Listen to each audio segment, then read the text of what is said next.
even here, and thank you, Pankaj. So just here, it gives a sense of community. It means that it's as if we're all in one room rather than on a screen. Hopefully, at the moment, this is the best we have to normal human relationships. So, getting as close to that as possible. So, thank you everyone who do have their screens on, and thank you to everyone else who don't have your screens on and are here to join. So, as Vinny and Moksha have described, I'm a consultant psychiatrist in medical psychotherapy, which basically means I'm a doctor, but I treat the mind, and I run a department in the NHS, which is the government healthcare system in England, and I'm based in Southwest London for that. Thank you, Ritu, as well, for turning on your video. And yeah, anyone else who has the confidence, or if you quickly brush your hair and come on, that would be nice. So I did a session on Twitter before this, which was audio. So just to share that I'm a human being, I had to quickly brush my hair before the session as well. So that's fine. So now what happened was, obviously the whole world has been in a mental health crisis because of the physical COVID crisis for the last year now. And since last March, I remember March the 13th was my last day of normal life. And after that, it's been unbelievable. Now beyond, and during that, mental health problems have increased dramatically. Vinny kindly asked me to give a talk end of last year during the pandemic as well, because, and I know that students from Shiv Nadar University at the time described so many mental health problems. And by that, I don't mean like, you've gone crazy or anything. What it means is, we have a mind, we have feelings, and we're suffering in those areas. So you can call it stress, you can call it difficulty coping, you can call it anxiety, sadness, whatever you want to call it. And that's normal, that's part of life. Our body doesn't know the difference between this part and the rest of the body. So unfortunately, there's a lot of stigma against these kind of things, but in my opinion, it's wrong. There's no reason for it. Now, obviously, what's happened in India now in the last few weeks is something else. So if I just explain, so I work for the government, which means I'm on a salary, so I don't earn per patient, I earn just same amount. And over the last year, I have twice the number of patients I had a year ago. So because mental health problems have increased just from the pandemic and lockdown and these kind of things. Because we're not designed to be isolated, we're not, which is partly why I'm saying, can people put the screens on? We're not designed to sit at home all day. We're not designed to do any of the loose structure, these kind of things. Now, on top of that, what India has experienced within the last few weeks is, I would say, it's like a disaster. So it's equivalent to when we hear of tsunamis or earthquakes or those kind of things. It's that level. And what happened was, initially when I heard, obviously I was very upset. I was concerned for my family and friends in India. And then I didn't really sleep for a few nights, and I just felt like, okay, what can I do? Should I go there? What will I do by going there? Okay, yes, obviously donating money is what we're hearing here a lot about, for oxygen. So that's fine. But I want to do something else as well, and I don't know what. And suddenly it occurred to me, okay, what can I offer? My expertise is in mental health. And we all know from research and evidence and from past disasters in the world that whenever a big disaster happens, there is huge mental health consequences from that. There's post-traumatic stress disorder, there are deaths from suicide, but as well, there is the normal anxiety, depression, and these things, which, when I say normal, I mean they're kind of less severe, which lead to lots and lots of effects in society, in families, and for individuals. So I want to minimize and prevent as much as possible the damage from that. And so I've started a campaign for that. I gave a webinar last week, a session on Twitter Spaces, and one today, and now this today. So thank you everyone for helping me on this mission. And we're right at the beginning right now. And at the moment, understandably and correctly, the focus in India is on oxygen and medication for the COVID situation, and that's correct. However, we know that very soon, and I'm sure already, the mental health problems will be there. So that's just to give a background to why I'm doing this. So Vinny, or Moksha, how would you like to do this? Would you like me to ask people, or would you like me to go through some of the questions that you've sent me? What would be most helpful? Moksha has a list of questions which students have actually sent to us. We sent a mail today morning and we have got a couple of queries. So we've penned them all down. So one by one, we'll be asking you, and then at the end, we'll also have Monica and Indu join us in the conversation. Yeah. Brilliant. Moksha, over to you with the first question, please. Yeah, and could I, sorry, please go ahead. Ma'am, so you just spoke about how the number of patients have doubled since the pandemic has started, right? So the first question is around that. The question is, what are the general trends right now in the psychiatric issues? Like, what is the similarity between things that students, working professionals, and people are facing right now? Okay, right. I have a request, if it's possible. If it's not, that's fine. Do you actually know, is it possible to talk to the people who have asked the question? So like if you know the person who asked that question, or is it anonymous? Well, we got them via mail, so they're mostly anonymous, but then we'll have a question answer session at the end. I mean, in the next 20 minutes after we finish these questions. Brilliant. Thank you. That would be nice. So in terms of that, the answer is that I guess I kind of have already answered it, but so the main problems that we saw over the last year, especially in England, I can say most of all, we saw depression, we've seen anxiety, and now we're seeing more and more and more. Self-harm, so like cutting self and these kind of things, and also suicide attempts, especially in teenagers. So suicide attempts in teenagers and mental health problems in teenagers have increased dramatically. Also people who have psychosis, so like schizophrenia, those kind of things, they've got more ill. People who've never had those problems before have developed them. So traditionally we'd see those things coming forward in young people, so students, but now we're seeing them in any age. We're even in like 40s, 50s, which we wouldn't see so commonly before. As well as that, relationship breakdowns, domestic violence has dramatically increased.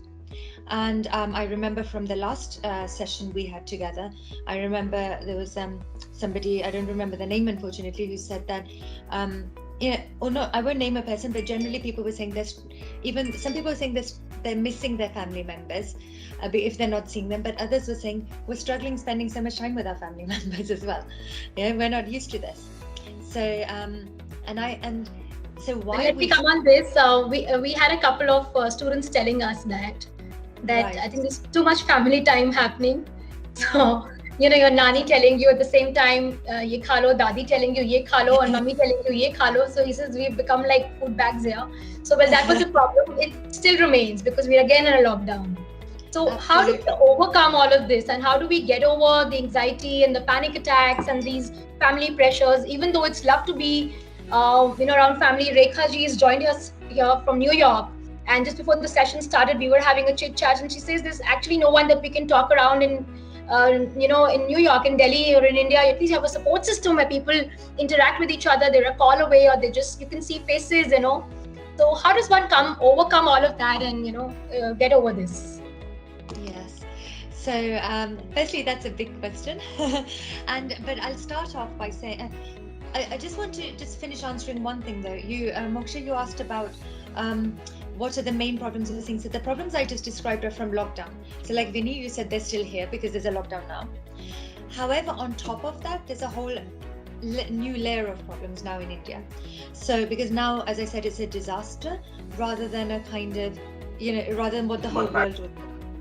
So when this disaster level happens, then there's a whole different level of the sense of danger, fear, because now it's a matter of life and death rather than I'm spending too much time with my family. There's also that other layer as well. On top of that, there's also like a lack of faith in the system, lack of faith in government, lack of faith that you can be safe as a nation, because if the public looks to the government to take care of them. I'm not here to talk about politics, but the reality is, whatever the reason, the systems have failed, basically.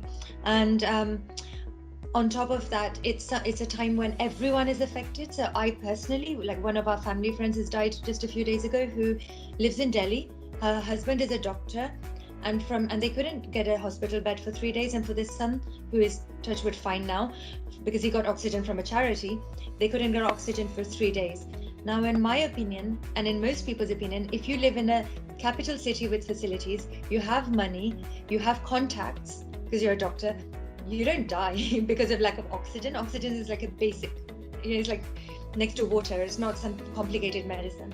So, and those kind of situations mean that everyone is vulnerable. So that sense of vulnerability, that sense that you're under threat, So these are all a whole different layer.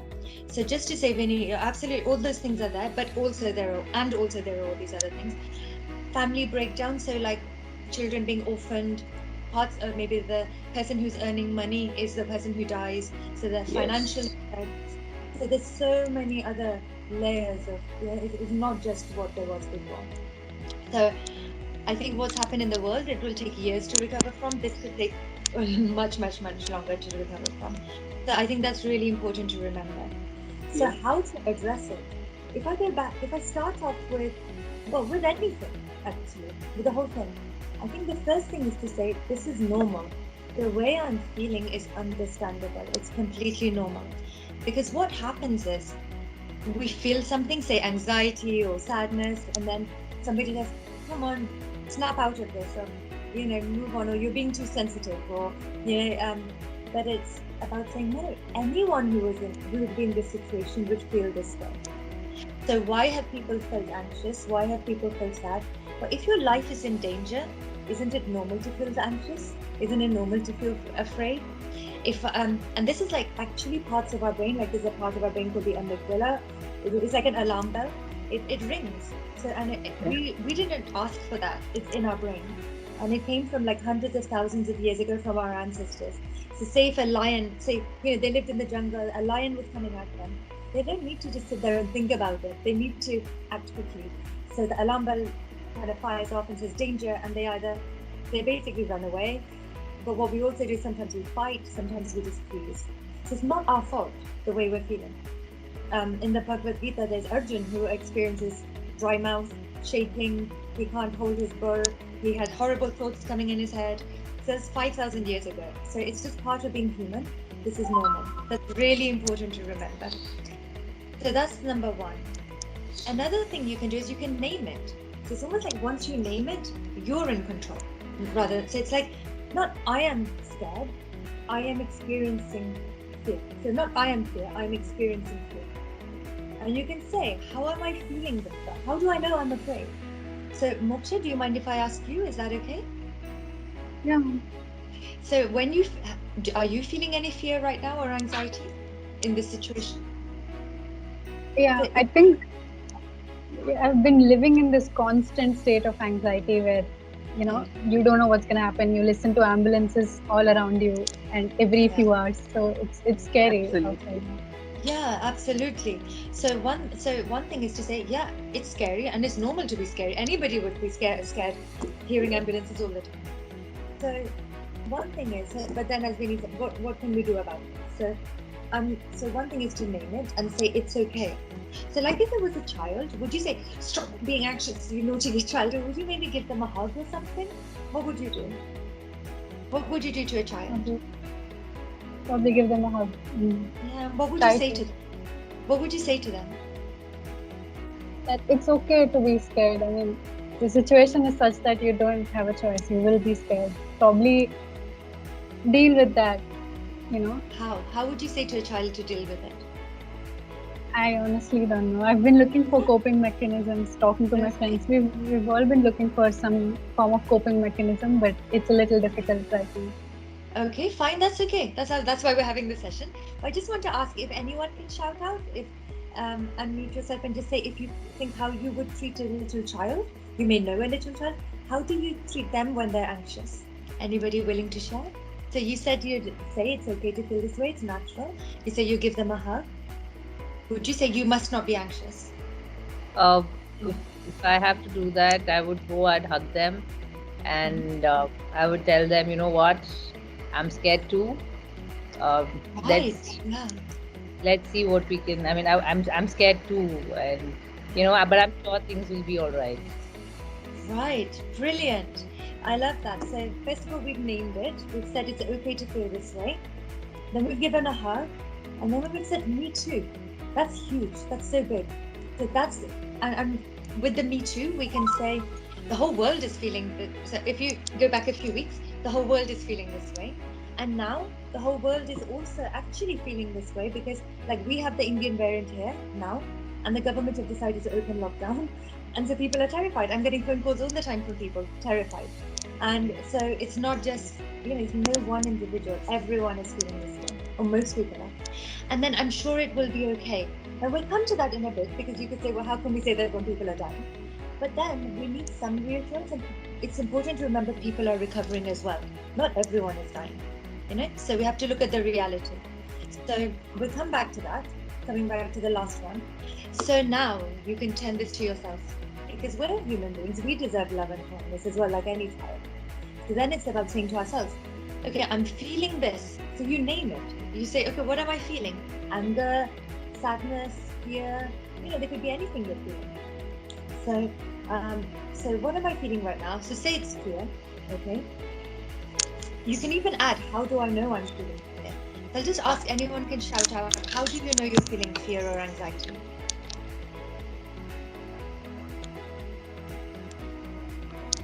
I think anxiety at times. Anyone else? I think you have this feeling of like running away. For me personally, I have dreams of just running away. So that's when I know I'm very anxious.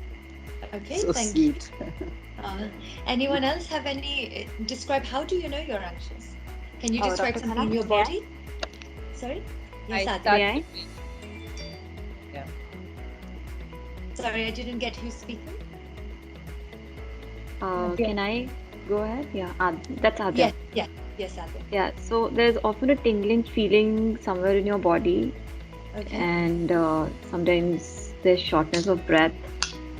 You experience digestive trouble sometimes, Yes. and overthinking, I think, happens when you're anxious. You can't stop certain thoughts. They keep just running around in your head, and they keep repeating themselves. Yes. Brilliant. Thank you so much. Did anyone else want to say something? Yeah. Yes. Yeah, I would add Dr. Shahnaz. Sorry, Ritu, are you trying to speak? Yeah, I would add to that what Adya said, that you don't feel like doing anything. Right, okay. Right, thank you. Okay. So, number one, Yeah, hi, Doctor. I'm so sorry. Yes. Who's speaking? Shahnaz. Shahnaz, yeah. So actually, what I'm feeling after COVID, like I feel like I'm having all the symptoms which can happen in post-COVID complication. It started with I complained of like I am having chest pain, like then nowadays I'm feeling I have symptoms of mucormycosis. So it is just going on in my mind that I am having one or the other complication every time. So I'm visiting several doctors also, and every time doctor said, no, you don't get anxious, don't get afraid, and you're fine. But this is happening, and I actually feel like those symptoms. Still, I'm feeling like this. I'm having ear pain. I'm having swelling in my eyes, or something like that. So I don't know how to get over that. Yes. Okay. Thank you. Okay, that's great. Can I just make a small request here? For all those who are not asking any questions, can you please mute yourself? We can unmute once we have a question to ask, because there's some background noise. Thank you. Thank you. Okay, so that's great. That's really helpful. So we've heard about overthinking, feeling of running away, tingling feeling, shortness of breath, digestive trouble, lack of motivation, or not wanting to do anything, focus on medical symptoms. And these are all normal. This is what happens when that thing I said, the amygdala, which is like a small part of our brain, that starts reacting. It thinks there's danger. This is what happens. So this is absolutely normal. So going back to the child, and hey, we're the child. So you are the child. You deserve care. And remember, if you don't take care of yourself, you can't take care of anybody else.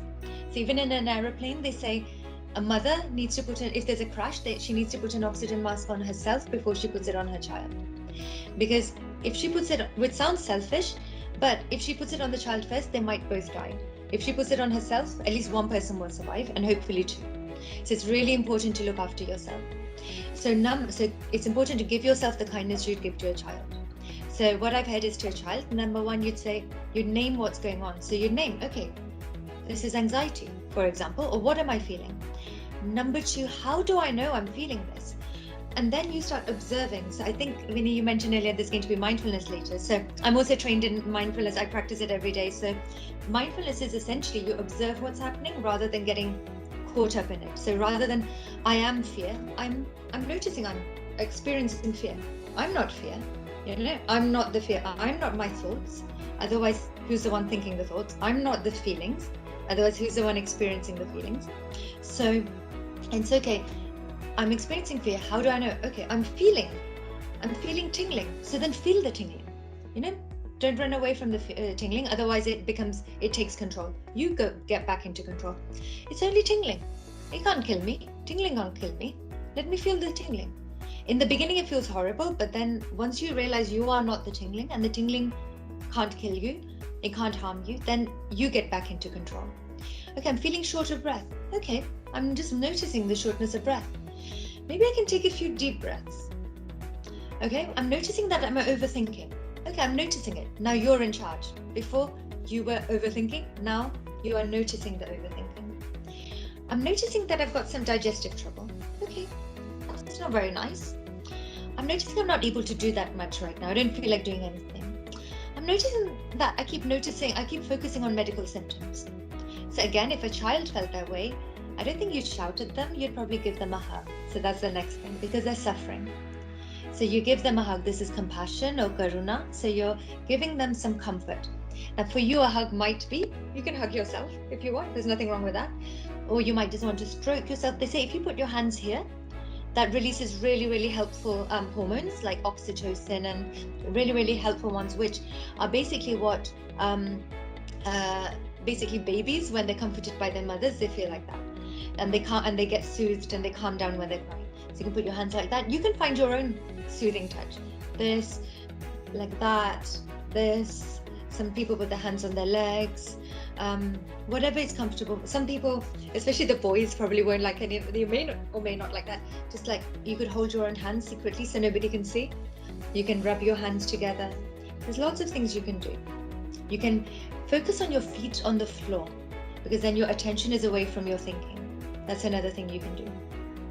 So after giving a hug, if I remember correctly, then I heard that other things you might do are to say, it's okay to feel this way. It's natural. So you can say that to yourself. It's okay to feel this way. It's natural to feel anxious. And then you stop fighting with it. Because when you're fighting, it gets bigger and bigger. Now you stop fighting. It's natural. And I might be saying the opposite to what you expected, but this is healthier in the longer term. Trying to fix anxiety in the short term leads to problems in the long term. This overall is more healthy. Oh, let me just go back to a hug as well. A hug could be the question to ask yourself to know what the hug for you is to say, what do I need right now? Really need. It might be you need to talk to a friend. So phone them. So Rekhaji, I think you said that you don't have that much social support, but maybe do a video call to someone abroad to pretend that, artificially create that, because they're still human beings. Like we're all together here. A hug might be, I need a cup of tea. A hug might be, I need to go for I don't know how much you're allowed to go outside, but I need to do some exercise. Whatever. So whatever you need at that time. Then, as I said, you say it's normal to feel this way. And then another thing I heard, which was really powerful, is me too. I'm also scared. So then when it's yourself, you can say, right now, there's billions of people in the world feeling the way I'm feeling right now. I'm not alone in this. It's not just me. There's nothing wrong with me. There's nothing wrong with my life. There's so many people in the world who are feeling this way.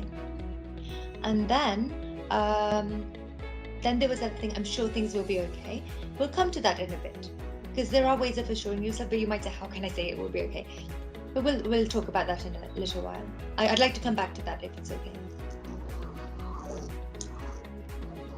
Thank you, Devika. Thank you so much.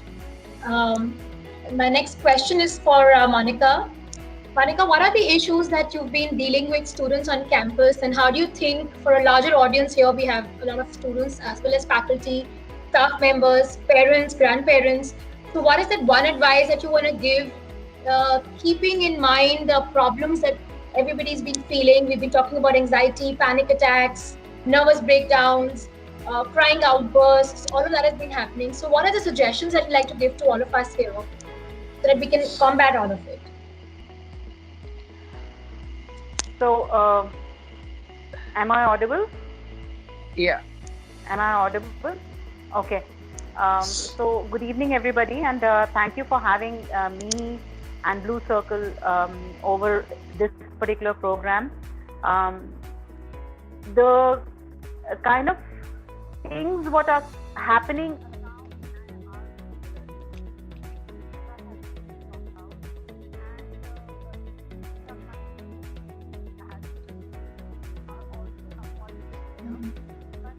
I don't think I can hear her. Can Can't everybody hear else you. hear? Yeah, we can't hear you.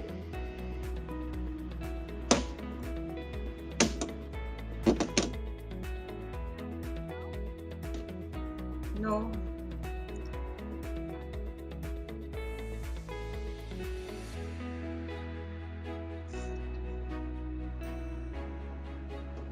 Oh, we can't hear you still. She needs to unmute herself. You have to unmute yourself, Peter. Indu, can you take the question in the meantime? She's ready to join in. Yeah, sure. Monica, perhaps you can try removing the headphone. Perhaps that's causing the disconnect.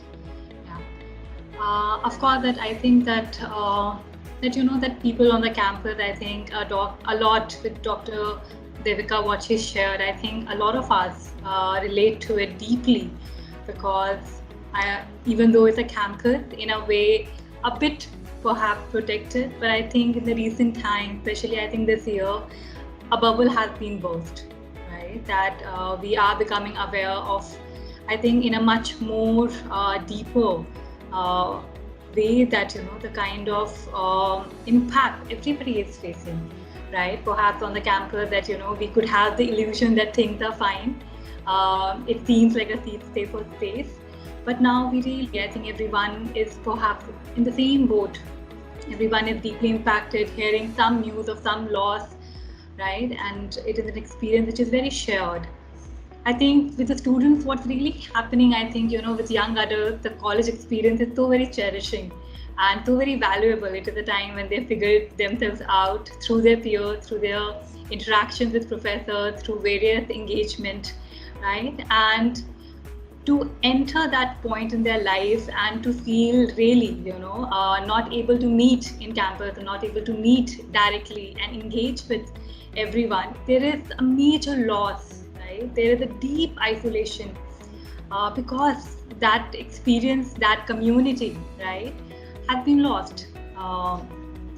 And which of course one can try to compensate, and we all are trying in our own ways to connect through the screens, through the phones, right? But that connect of figuring, because these experiences are so important, of figuring oneself out for the young adults. And for students, I think that loss is really overwhelming. And plus, in this pandemic, in this disaster, right, a word which is very appropriately used by Dr. Devika, right? It is a catastrophe. And the students have to deal also with the academic pressure, the pressure to figure themselves out, the pressure to find internship, pressure to figure out what is it that they're going to do in life. And it is that, it is a major gap, and they are finding it difficult that, on one hand, the world is collapsing. How are they supposed to continue to bridge their life, their future? How can they continue to hold that imagination and that dream intact, right? It is a very difficult task. It's difficult for everyone, for adults of any age. But I think that, a lot of students is something that Pankaj and I often hear in the sessions.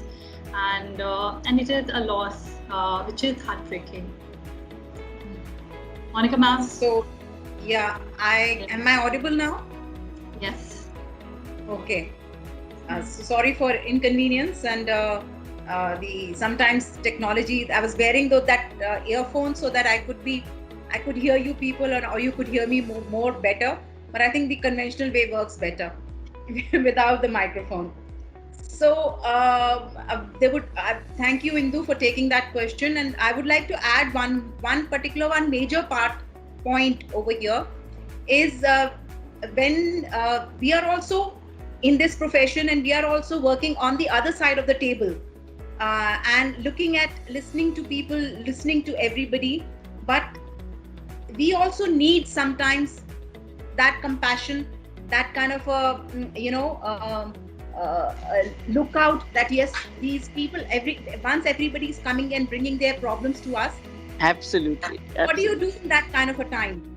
So there is one thing which I always tell everybody, and I do it for myself also. Whenever I'm also feeling in that particular phase, and I am in that phase, I count my blessings. So whatever you have lost or whatever you don't have, we always look for that, we always long for that. But on the other hand, look at what you have and count your blessings. See what all things you have, what all things others don't have and you have. Look at that and count them, and thank God that I at least have this, and there are so many people who don't have what I have. I'll give you a small example. Recently I lost my father to COVID, and I was absolutely shattered, and a complete 1 week I was heartbroken, and I was like a broken vase. But then when I looked at everybody around me, I said, what is the difference between them and me? We are all, as family, we have to cope up with it. Somebody who's gone. His journey has ended. We are all, there's one fact which is there, that we all have to die. But we are living every day. So the fact which is there, that we have to live every day, is more important than the person who has already gone. He's there, he's going to be there in our memory. He was my strength. He's going to be with me throughout my life, and he's going to be with me as my strength, not my weakness.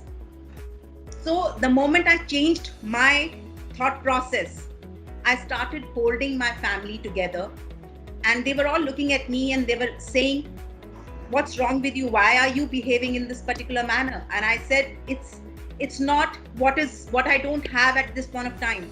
It's what I have to hold on. So I have to look after the people who are there with you. So same thing I will tell you people also. Count your blessings, see what you have, how you can hold that, how you can better utilize what you have. If you start thinking on those lines, trust me, believe me, life will become much better, and you will be able to cope up with your anxieties, your pressures, this is going to become one of the coping mechanisms, and it works. It definitely works. Like what Devika ma'am said. Like what Devika ma'am said about Gita, Lord Krishna also said the same thing.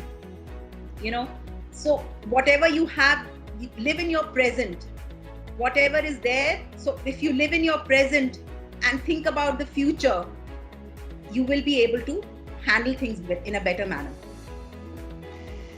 How wonderfully positive. Thank you, child. Wonderful. Very positive. So any questions from the audience to our speakers, Indu, Monica and Dr. Devika? Any questions to them? You can write in the chat box, or we'll take up the next question, Moksha. I just want to say, before I said that I'd left one point, which is, I think I'm really sorry because I can't see so I don't remember the name, but there was someone who was saying that if it was a child, then they would say, I'm sure everything will be okay. So I said I'd like to come back to that later. Neha. Yes. So is this a good time to just talk about that, or would you like me to deal with questions first? Whatever you prefer. Whatever you feel comfortable with. Yeah, I just think this is Neha here. I'll just see if she's here in the chat. I think she's left. Okay. So Neha was part of our COVID relief team on campus. They've been working for almost a month now. There's Akashdeep here, there's Radhika here, and then I think many more who've been a part of the COVID relief team. And like Monica said, They've been working 24/7, and of course must have got exhausted, working with patients and families, panicking for oxygen. But the university was very kind and the administration was very efficient in organizing all of that for all our employees and faculty and staff in and around Delhi NCR and even otherwise. So we had the Blue Circle back up with us, their resident doctors on campus who also got infected, unfortunately, during the last 2 months. But they were still battling hard and giving us all the support that we required. So I think this is an opportunity and a forum to congratulate and thank each one of you who was a part of the COVID relief team. And a big round of applause, and let's exercise and give them a huge clap for their support constantly to us, attending to our panic calls and just being there for us. And just now, this last week, we had a 1-week-long vaccination camp for our faculty and the staff and students on campus, dependents, parents, and children, brothers and sisters. Everybody were a part of it, and I think we got about more than 500 people vaccinated. Thanks to the foundation for supporting us in this endeavor, whereas people have been crying and dying to log into the COVID app, which always shows no slots available. But our COVID relief support group, which was headed by Gaurav and Akash and Neha, they were round the clock working and getting us all vaccinated with great precision. So thank you so much, everyone. It's a big shout out to all of you. And if there's any question from the audience, we like to make the session very interactive. So do write in the chat box. Otherwise, Moksha, the next question goes to you. Yes, ma'am. We had questions lined up, but I think if I have the permission, I'd like to go to a question that was rather right now down on our list, but because I feel like since all of us have come here today, we're talking about the pandemic, and you can't have a meaningful discussion in today's scenario without talking about the grief and loss that it has brought about. So the question is to Devika ma'am. It's how does one cope with grieving and loss that they've been subjected to in today's scenario? So one thing is definitely that, like a kind of like fear to acknowledge that it's normal to feel bad. It's normal, like if somebody came to me 2 weeks after somebody close to them had died and said, I need antidepressants, I would not prescribe them, because it's normal to feel sad when you lose someone close to you. So that's one thing. However, and Monica, you actually said exactly what was in my heart or head. It was beautiful to hear. And especially when you've been through such a hard time, then to say what you said. If we say them in theory, it's a different thing, but to actually speak from experience and practice, that's something else. And so thank you. It inspired me hearing that. And what I'd say is that, yes, it's accepting it's horrible, giving the person time or yourself time to feel sad, time to feel the feelings, and maybe in the beginning not feel the feelings actually, because I said with fear, focus on all this, you may not want to, it might be too much. So you may distract yourself for some time, maybe 1 or 2 weeks, and then come back and feel it. And then you can say, okay, I am feeling this rather than I am this. So that person isn't grief, they're feeling grief. And then you can say, how do I know I'm feeling grief? Again, the more you can feel it in your body rather than your head, the more helpful it is. Because our mind is generally negative. It's hardly ever positive. And our mind makes everything, even though the loss, obviously somebody dying is the worst thing that can happen, but our mind makes it everything bigger. It just does. It's just how it functions. So the further away we can get from our head, the more helpful. So one thing is to feel it in the body. Another thing is to reach out for support.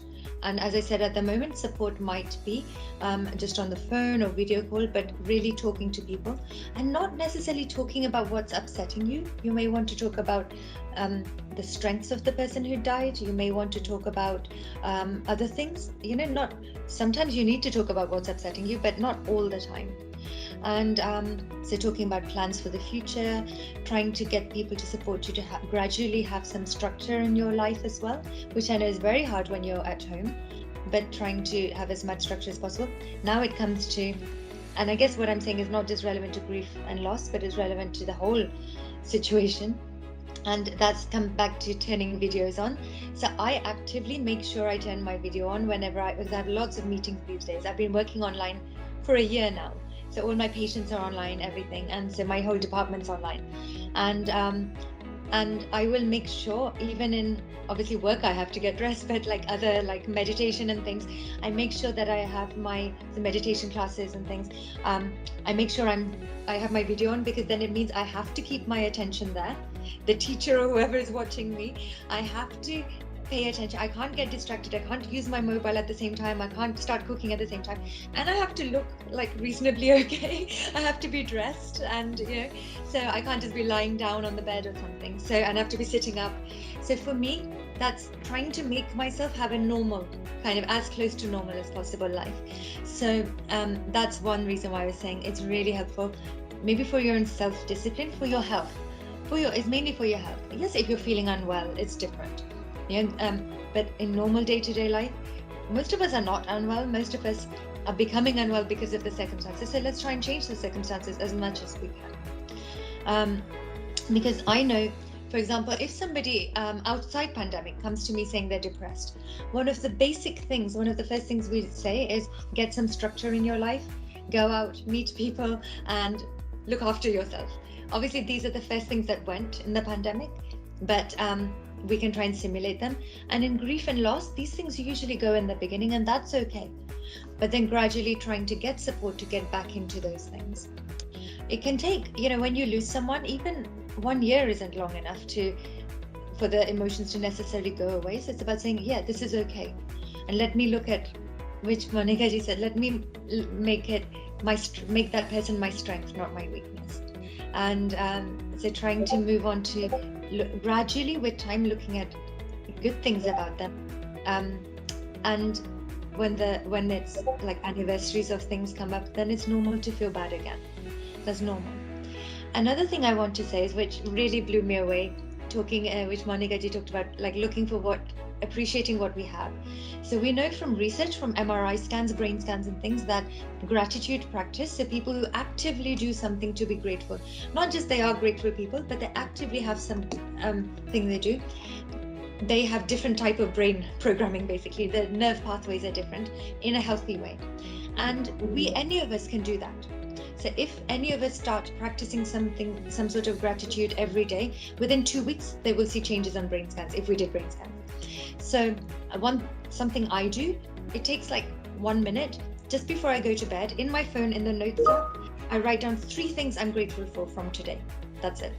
And sometimes you've had a really bad day and you can't think of anything. So then you think, what could I be grateful for? Or what would somebody else looking at my life be grateful for?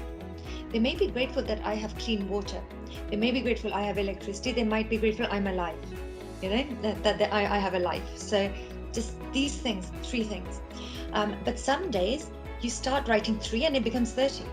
So you just so that is proven to work. Some people, what you guys could do, I don't know if you have some sort of networking with each other or WhatsApp group or something, you could or even with friends, you could at the end of the day or once a day, everyone writes down 3 things you're grateful for and send them to each other. Because often when somebody else is expecting it from you, then you're more likely to do it. And once you do it for about 30 days, it becomes a habit anyway. And another thing you can do is, I know some people when they're eating dinner with their families, they're coming back to the thing, you can say, let's all say what we're grateful for today.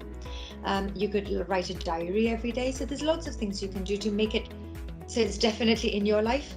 Like you take medicine or you brush your teeth, it's definitely there. It's not just, it may happen, it may not.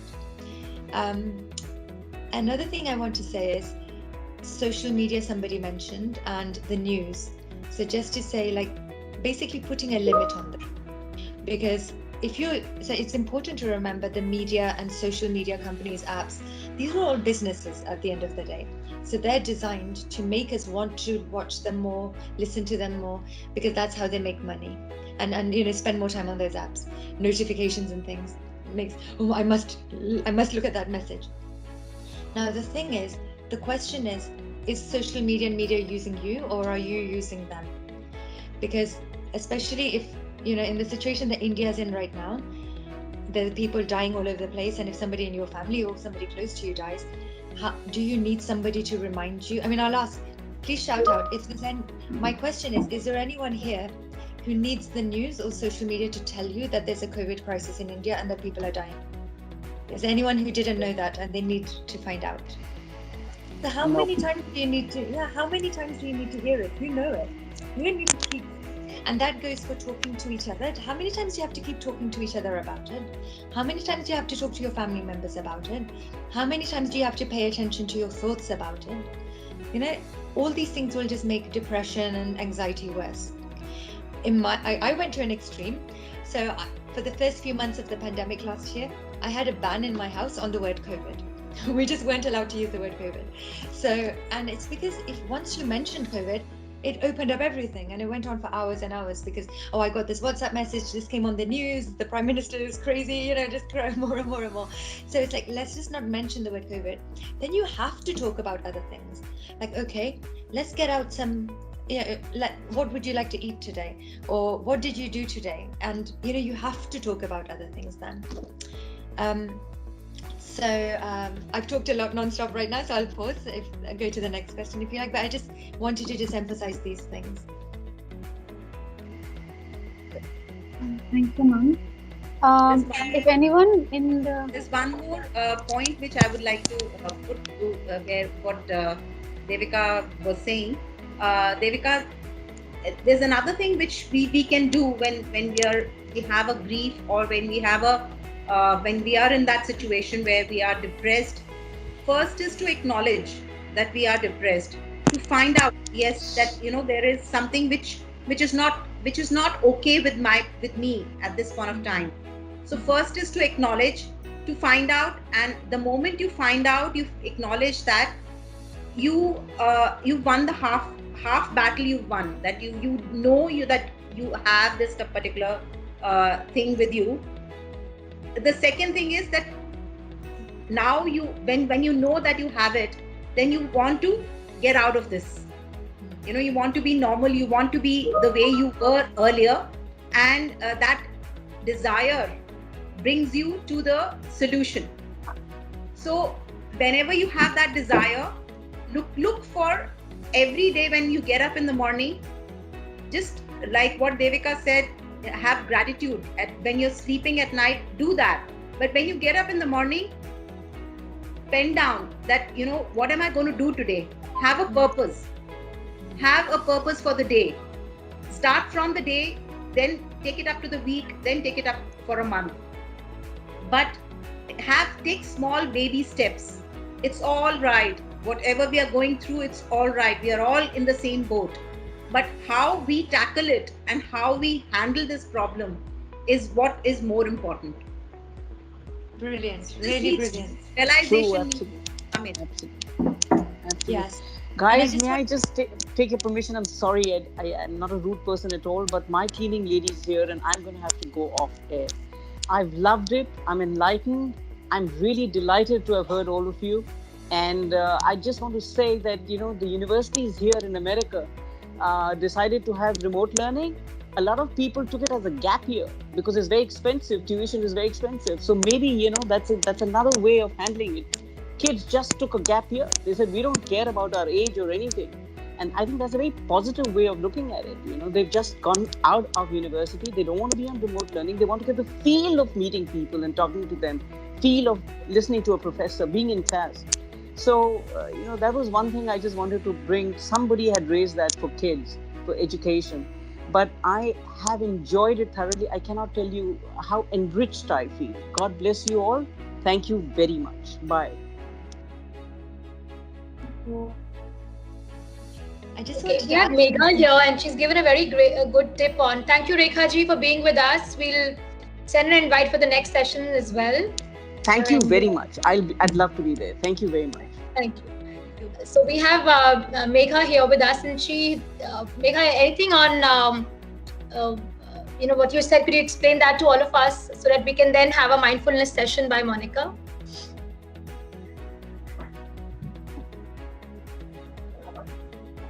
Hi everyone. So this was in question to grief, which I think Moksha just asked. For me, grief takes on a very different meaning, and when I counsel people, I tell people to process their grief, which means go through the phases. It goes back to acknowledging, like Monica G said, realizing that even though people around you are, having loss of family and friends, it takes a toll on your mental health as well. So go through the phases. You feel angry sometimes, you feel sadness, you feel denial, you feel a lot of things. Go through that process. Don't stop that process from going through. The more you kind of dictate by telling yourself, I don't want to feel angry about the situation, the more you're denying yourself to go through the process of grief.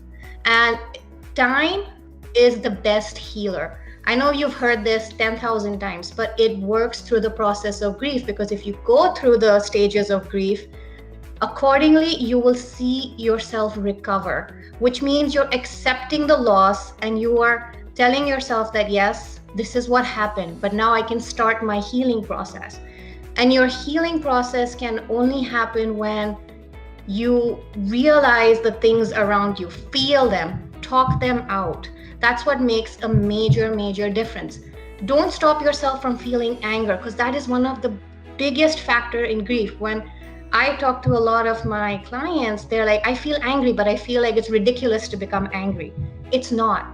You're getting angry at the loss of somebody who maybe was just taken away from you suddenly. So you need to process that anger. You need to process the sadness. All right, this person was taken away. I feel sad. What can I do to make myself feel stronger now? And like so many professionals and mental health professionals right now, Devika Ji mentioned, Monica Ji mentioned, learn to remember them through your memories, because those memories are what keeps you going stronger. Those memories help you recover. So let yourself go through the process of grief.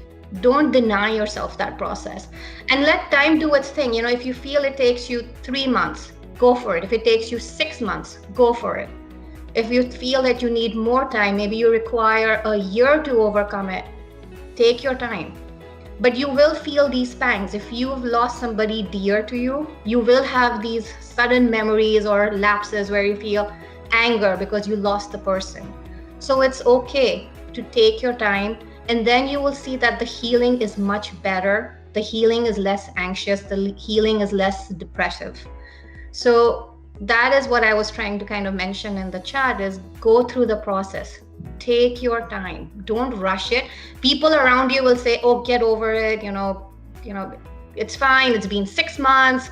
You're still kind of feeling sad. Don't let that govern how you feel. I mean, that you have the right to govern how you feel. Nobody else can dictate that for you. So when you are deciding how you want to grieve, that is your process. That is how you deal with grief. Take your time. And I will be hopefully talking next week, so I will actually address a lot of these concerns as well. But briefly, that is what I would tell everyone, is to process grief by just realizing that it takes time and you cannot rush that process. I'd just like to add to that, please. That's lovely. Thank you, Megha. Because Monica G said, you have the desire to get away from the feelings, and Megha said, feel them. So people might be a bit confused. So I'm going to give my perspective on it. And what my understanding of what Monica Ji and Megha is saying is that, so essentially what Monica Ji is saying is we have a desire to alleviate, to get rid of suffering. And that is compassion. Compassion is the desire to get rid of suffering. So but what Megha is saying is, it doesn't mean you get rid of that feeling immediately. It's almost like the path to be relieved of suffering is to go through it. So there's a term, feel it to heal it. So if you feel the emotion, so I know, and often people come to these kind of sessions saying, how can you get rid of my emotions for me? And actually that's harmful in the long time. So you may get rid of your emotions by numbing out, watching movies, talking to people, going on social media, drinking, drugs. So generally these are not so healthy for us. But if you can actually feel the emotion and comfort yourself, hug yourself, or get hugs from other people who you don't have to socially distance from, or your teddy bear or toy or whatever, and that's okay. Nobody needs to know. If you can do that and you can feel the emotion, and again, a tip is feel it in your body rather than your head, then you can then move on and achieve the goal of being free from suffering eventually. or for you to be in control of the suffering rather than the suffering being in control of you. Well, thank you so much. I think we've got a wonderful panel today with Devika and Megha, Monica, Indu, Pankaj. I think you're all so amazing and the session has been so informative. We're ahead of our time. It was a 1-hour session. We're still due for our mindfulness session, which I'm really looking forward to. So over to Monica. Can we quickly have a 5 to 7 minute or whatever time you feel a mindfulness session to take this forward?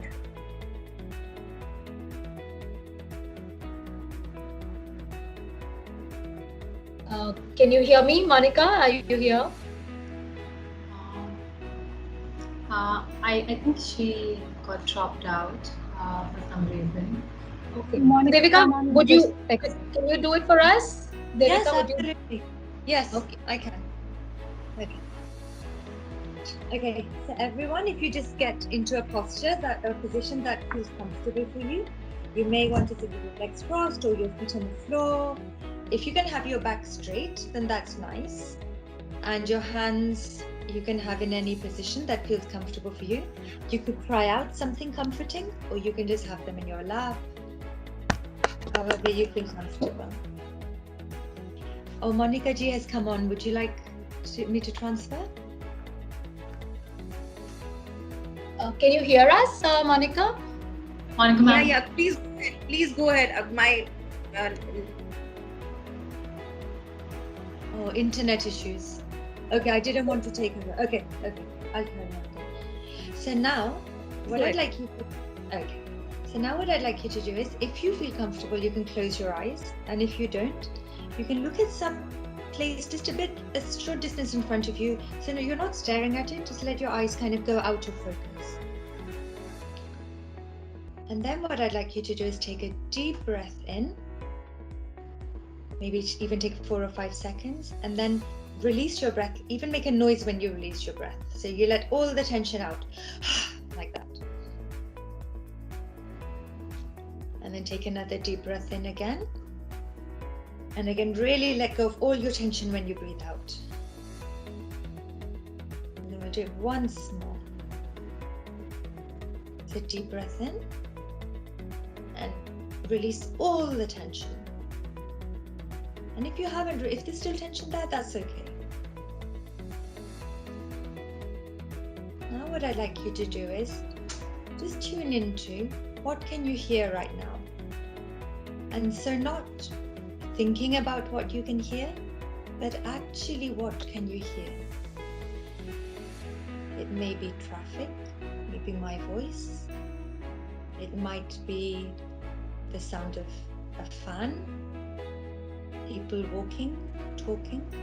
So again, not thinking about it, just really let your senses experience that. What are your ears picking up? And your mind may wander. It might think, how much longer do I have to do this? What am I going to eat afterwards? That's okay. Just notice that your mind has wandered. That's what the mind does. And gently, like a little child, bring your mind and your attention back to the sounds you can hear right now.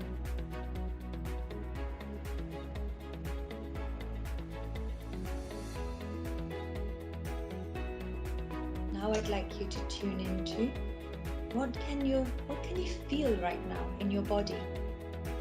Can you feel your thighs on the chair or whatever you're sitting on or lying on? Again, not thinking about it, just feeling them. And again, if your mind wanders, that's okay. That's normal. Just gently bring your attention back to your feelings, to physical feelings.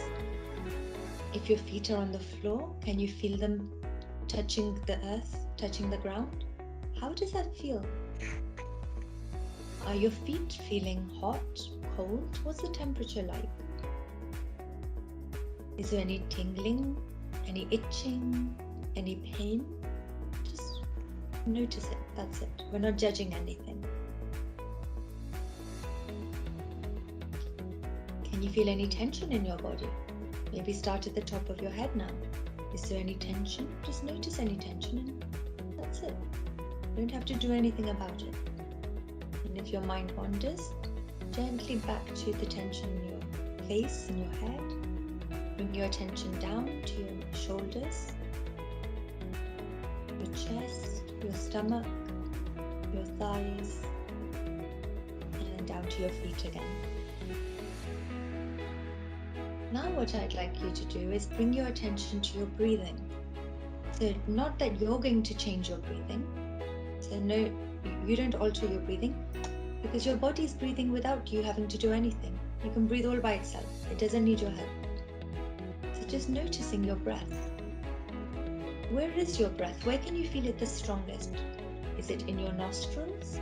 Is it in your chest? Is it in this where your belly button is? Where is it strongest? And just rest your attention wherever it's strongest. And then notice, is it fast? Is it slow? Does it feel tight or relaxed? And now I'd like you to just focus on the breath and notice in and out. And you can even say to yourself, in. So you're not making it go in or out.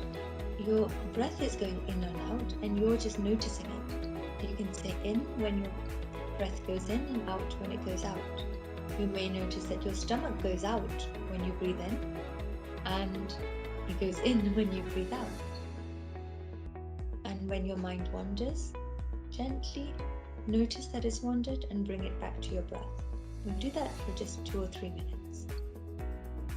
So in and out.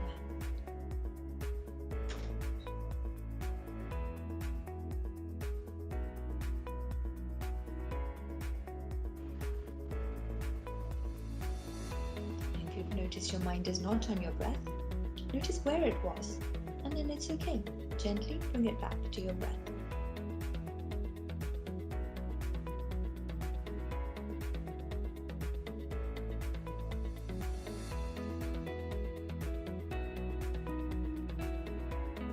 And where's your mind now? Wherever it is, gently back to your breath.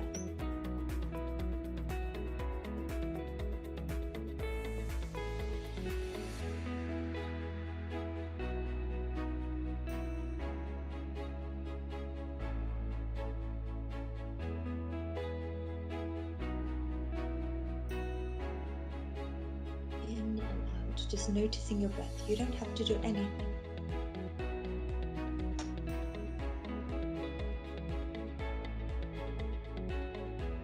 If your mind is wandered, that's again normal.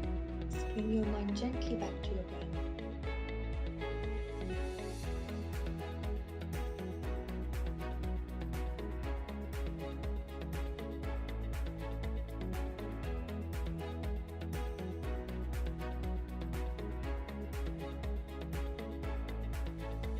Continue doing this afterwards if you like.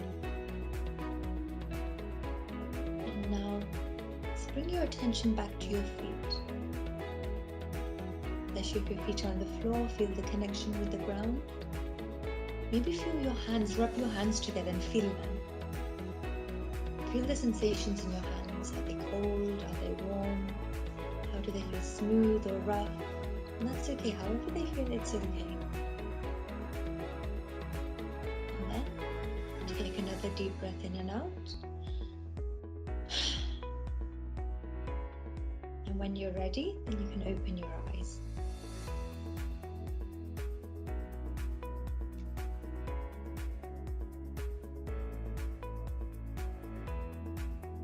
Thank you so much, Devika. This was really nice. And everybody could just write in the chat box how they felt after the mindfulness session. And I think we should practice this every day, if possible, in the morning or in the evening or whenever. But a big round of applause for Moksha for organizing and conducting and moderating this session for all of us.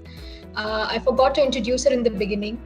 She's a very active girl, a first-year student of BMS course, and very proactive in all the activities and online engagements on campus.